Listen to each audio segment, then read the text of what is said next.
as long as you are anywhere around this house, I'm right here watching. You read me, boy? You bring any trouble in here and you just like to find out what black power really means. And furthermore to that, you ain't even all that good looking. Now, I rewatched this film recently after quite a few years, and it really is an incredible film. And not because it's a great film. I don't personally hold it in that high regard. And I'll explain why, whilst I'll also try and explain why it's such a fascinating and sometimes frustrating film. Now, culturally speaking, 1967 is an interesting year. The swinging 60s began to crest here, bringing with it events such as the release of the Beatles' Sgt. Pepper's Lonely Hearts Club Band, as well as career-defining music from bands like The Who and The Doors and Jimi Hendrix. Now, whilst England was fresh off defeating the footballing world the previous summer and redefining Western fashion with the miniskirt, the US was enduring the long hot summer of 67. US troops were knee-deep in Vietnam, and over that summer 150 race riots were reported across many states. Now, I know you've clicked on this video so that we can talk about Guess Who's Coming to Dinner, this 1967 Stanley Kramer movie starring Sidney Poitier, Katharine Hepburn and Spencer Tracy, so I'll briefly pipe down with the history lesson. You should have called and told him we were coming. You may be in for the biggest shock of your young life. After 23 years living in the same house with them, don't you think I know my own mother and father? I hope so.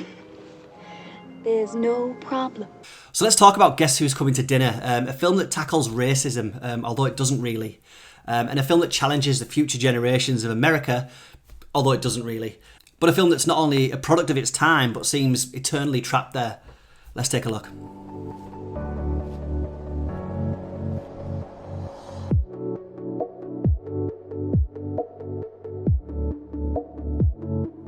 So legendary director Stanley Kramer had already directed Sidney Poitier in The Defiant Ones and Spencer Tracy in Judgment at Nuremberg, both great films and both candidates for this channel.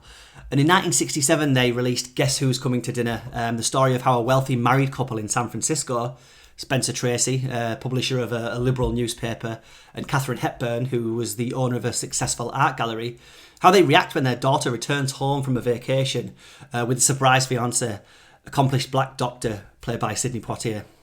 So the young couple face opposition from all sides, really, whether it be from snotty racists such as Hepburn's assistant Hillary, played by Virginia Christine, open hostility from an overprotective family maid, Tilly, and out-and-out defiance from their respective fathers. Yeah, it's one thing I didn't explain, Dad. And I'm afraid it's going to be kind of a shock.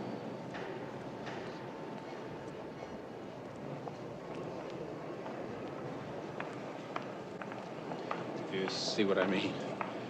Now, quickly, one of the main criticisms that's thrown at this film is that it's far too talky. And it is really. I mean, 90% of the film is essentially couples or groups sat around having conversations.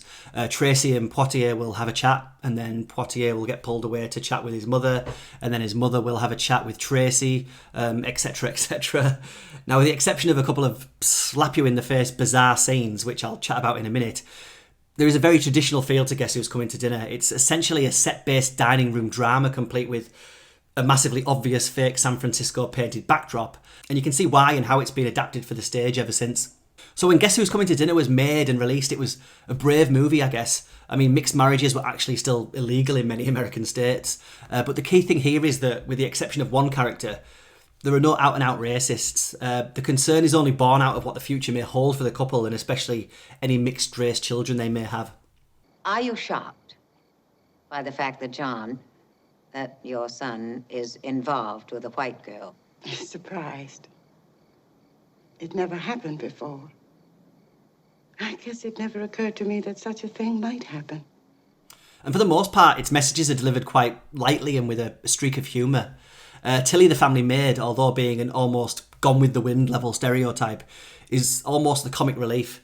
She's furious that Poitier, as a black man, is getting above his station, thinking he can waltz in and marry a white girl. And you want my opinion? I don't care to see a member of my own race getting above himself. Then I don't want your opinion, and if I ever do, I'll ask for... Oh, Tilly. And although she's amusing in some of her scenes, it does highlight an important fact that black people don't always experience racism exclusively at the hands of white people. And similarly, Poitier's father isn't happy that his son is breaking with the traditional values and behaviours that society expects of him, leading to possibly the most pivotal bit of dialogue in the entire film. I'm your son. I love you. I always have, and I always will. But you think of yourself as a colored man. I think of myself as a man. Now, I'm going to mostly sing the cast's praises in a moment, but I can't possibly continue without discussing a couple of moments in Guess Who's Coming to Dinner that I think may interest you. Now, the first is innocent enough. It has Tracy and Hepburn take a brief trip out in the car to get some ice cream, with eventually disastrous results. But rewatching the film, it's such an odd sequence. Now, I'm sure it breaks up the large volume of interior scenes, and its main message, I think, is to perhaps show the gulf between Spencer Tracy's closed-off elderly man and the youth of today and the direction that society's going in. How much will it cost to have it repaired? Well, look at it. 30 or 40 bucks it'll cost. Did you see it? Stupid old man. You oughtn't be allowed out. You ought to be put away someplace in a home or something. Here, there's 50 bucks. Don't bother to have it fixed. Buy a new one. Now, the second moment that I want to highlight is it's a doozy. It's a spectacular scene where the grocery store delivery boy turns up to deliver some steaks and ends up giving a lift to one of the family's helpers, played by the lovely Barbara Randolph. Dropped into the middle of a film full of serious issues, and, well, just watch a bit for yourselves. Lady, don't look at me. I just deliver it. I don't rustle the cattle. I said to remind you to open the wine.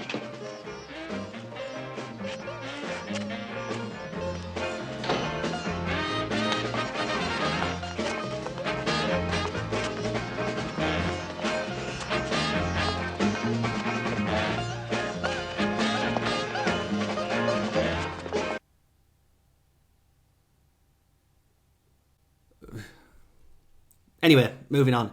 As the cast list will attest to, the talent on show here is pretty much of the highest standards.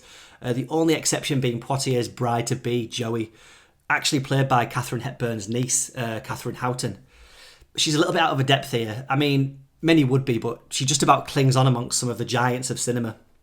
So saying Poitier and Hepburn are good is stating the obvious. At this point, Hepburn's CV featured dozens of masterpieces, and Poitier, who didn't always choose the best projects, had this film, To Sir with Love and In the Heat of the Night, all released in 1967, which is just showing off, really. Now, the real talking point for sure is that despite being seriously ill, Guess Who's Coming to Dinner is Spencer Tracy's movie. It's Tracy who commands the movie. His comic timing here is top-notch. It's great to see him battle with his conscience throughout, and his command of a devastating, if slightly overlong, final monologue is a thing of beauty. Made all the more captivating because of the sad fact that this would be his last film. So Spencer Tracy at this time, amongst other things, was suffering from hypertensive heart disease. His alcoholism and pill popping damaging his health to the point that 17 days after filming was complete, he died of a heart attack, having never seen the finished project. Katharine Hepburn, Tracy's long-life friend, refused to watch the finished movie, finding it too painful.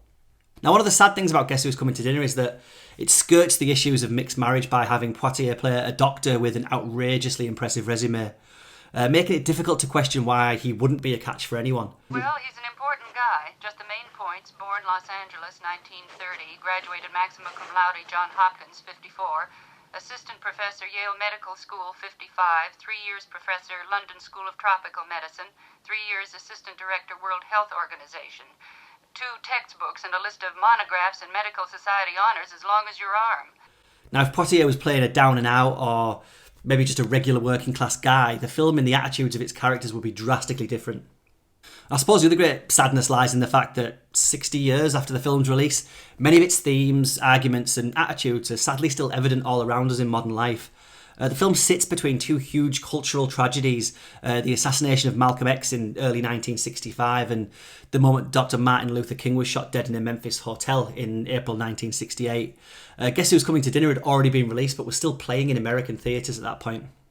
Now, the film's a fascinating watch, there's no doubt about it. It manages to broach the subject of mixed marriage in a fairly witty way without cheapening the message too much.